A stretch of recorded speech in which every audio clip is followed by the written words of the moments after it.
नमस्कार. या विशेष विश्लेषणात सर्वांचं स्वागत आहे. सुरुवातीलाच एक दीर्घ अगदी शांत श्वास घेऊया. आज आपण एका अशा विषयावर बोलणार आहोत जो आपल्या रोजच्या धावपळीशी जोडलेला आहे. हे प्राचीन भारतीय शहाणपण आपली ही थकवणारी आधुनिक रॅट रेस थांबवून आपल्याला एका खऱ्या, संतुलित आणि शांत प्रवासाची दिशा कशी दाखवू शकतं हे आज आपण उलगडून बघणार आहोत. आता आधुनिक जगातले आपले यशाचे निकष आणि प्राचीन काळातली समृद्धी यांची थोडी तुलना करून बघूया. आज यश कशात मोजलं जातं? सतत वाजणारे नोटिफिकेशन्स, धावपळ आणि सततची चिंता. पण याउलट प्राचीन काळात समृद्धी म्हणजे काय होतं? तर ती एक अत्यंत खोल आणि स्थिर शांतता होती. तिथे निसर्गाशी आणि उत्तम आरोग्याशी जोडले जाण्यालाच सर्वोच्च प्राधान्य होतं. म्हणूनच ही आधुनिक धावपळ आणि खरी समृद्धी यातील फरक समजून घेणं खूप रंजक ठरतं. पैशांच्या मागे धावताना आधुनिक समाज खऱ्या समृद्धीचा मूळ अर्थ कसा विसरून गेलाय ते आता आपण पाहूया.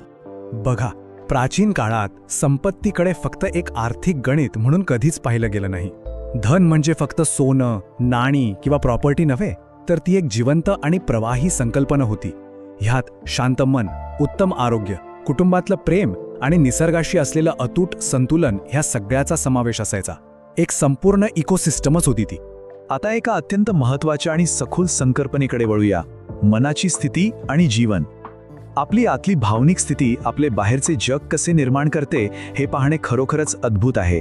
प्राचीन शहाणपणात एक अतिशय सुंदर विचार आहे. माणूस ज्या भावनेत जगतो तसं त्याचं जीवन हळूहळू घडत जातं. विचार करा, जेव्हा माणसं सतत भीती, असुरक्षितता आणि माझ्याकडे काहीच नाही या भावनेत जगतात तेव्हा त्यांचे निर्णयही कसे गोंधळलेले असतात, हो ना? याउलट एक शांत आणि स्थिर मन आयुष्यात कायमस्वरूपी स्थैर्य निर्माण करतं. आजचं आधुनिक मानसशास्त्र, ज्याला सबकॉन्शियस बिलीफ्स किंवा अंतर्मनातील धारणा आणि भावनिक संस्कार म्हणतं, तेच तत्व प्राचीन भारतीय संस्कृतीने वेगळ्या शब्दात आधीच किती अचूकपणे ओळखलं होतं. हे खरोखरच थक्क करणारं आहे, नाही का? आता वळूया सकाळच्या वेळेकडे. दिवसाची सुरुवात ही वेळ म्हणजे एक प्रकारचा मेंटल रिसेट असतो. संपूर्ण दिवसाची भावनिक दिशा ठरवण्यात सकाळचा काळ किती निर्णायक भूमिका बजावतो ते आता आपण पाहू. प्राचीन पद्धतीकडे नीट लक्ष दिलं तर तो एक जाणीवपूर्वक केलेला मानसिक नवा आरंभ असायचा. बाह्य जगाशी संपर्क साधण्यापूर्वी स्वतःच्या आतल्या शांततेला प्राधान्य दिलं जायचं. मौन, स्थिरता आणि प्रार्थनेतून दिवसाची सुरुवात व्हायची. आधी मन शांत करायचं आणि मगच जगाला सामोरं जायचं. किती साधी पण प्रभावी पद्धत होती. आणि आता याची तुलना आपल्या आजच्या सवयींशी करून बघा.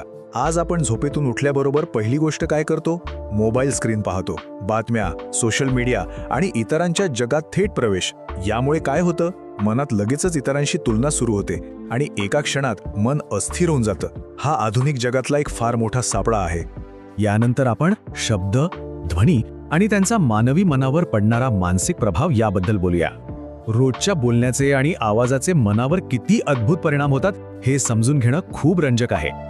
मंत्र, स्तोत्रम, घंटेचा नाद, शंखध्वनी किंवा अगदी जाणीवपूर्वक घेतलेला दीर्घ श्वास या केवळ धार्मिक कृती नव्हत्या. मानवी मज्जासंस्थेमध्ये सकारात्मक भावनिक आकृतीबंध तयार करण्यासाठी वापरल्या जाणाऱ्या या अत्यंत अचूक आणि शास्त्रशुद्ध पद्धती होत्या.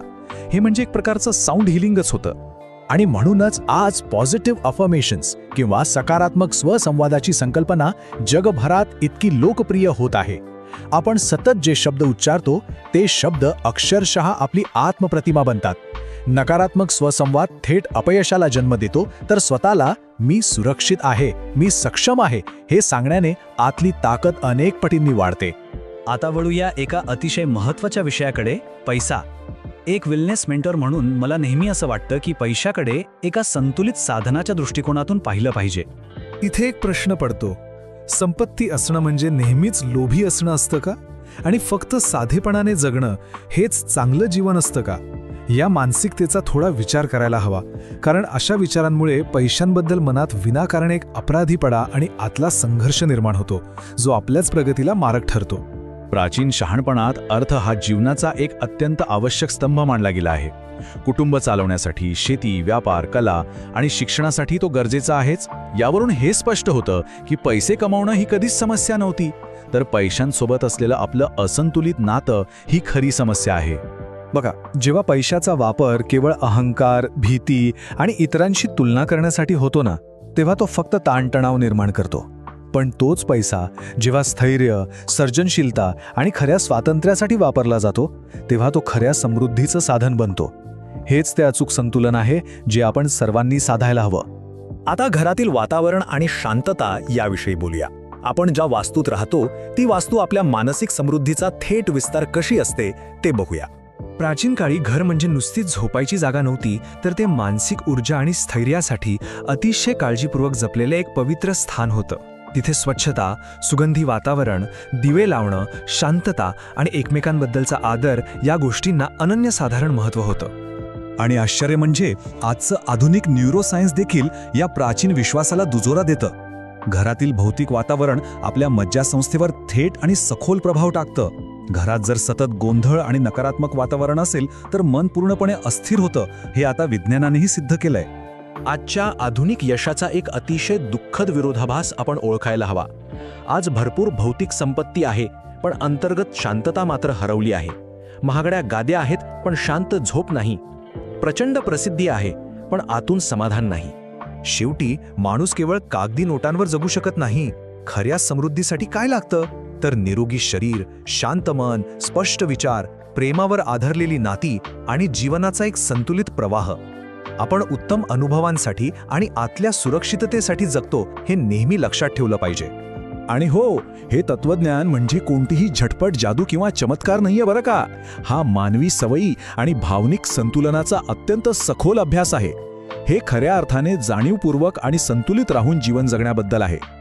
या विश्लेषणाच्या शेवटी एका विचार करायला लावणाऱ्या प्रश्नावर आपण नक्की लक्ष द्यायला हवं.